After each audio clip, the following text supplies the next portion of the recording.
Pleasure to meet you, and congratulations.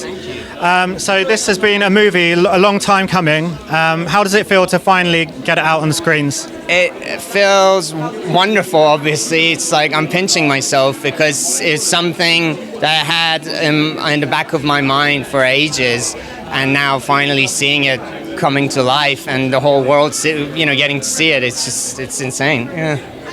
And I really find it quite a unique film, and it's got a lot of parallels with society at the moment. Is there anything you think people can learn from the film? Well, hopefully, how when everything gets complicated, we only have each other, and we need to have each other's backs. I mean, for me, the central theme of the film is how institutions can fail us as individuals, and I'm not talking about just like big institutions like the police force or the government, but even like families, as an institution, or friendship groups. But then if the bigger institutions are failing us, shouldn't we try and maintain the smaller institutions, as families or friends, and like really have each other's backs, because that's the only way forward, I guess. And from the trailer, I didn't see much about Kelly Macdonald's character. Could you enlighten us on a little bit about what she is? Sure. Kelly Macdonald plays the mother of Toby, played by George Mackay, and basically Toby breaks into Sir Hector Blake's home to graffiti, or vandalize his home, and finds some secrets that starts affecting him and the people he loves, including his mom, played by Kelly Macdonald.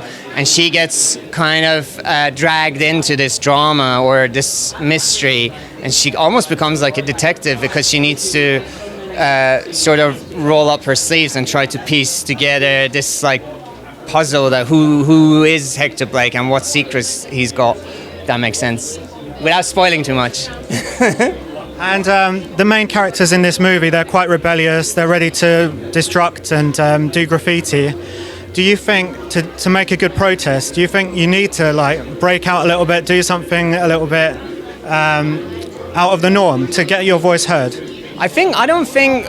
Personally, I think obviously in the film these characters are pushing boundaries. Like even within the world of the graffiti, this is a no-no because they have their own codes. You don't break into people's homes, but they're radicals. They're even like too extreme for that graffiti world. That's part of the characters. But I also I think graffiti is an interesting one because is it art? Is it protest? Is it vandalism? I think personally it could fall somewhere between art and protest, depending where you put your graffiti on.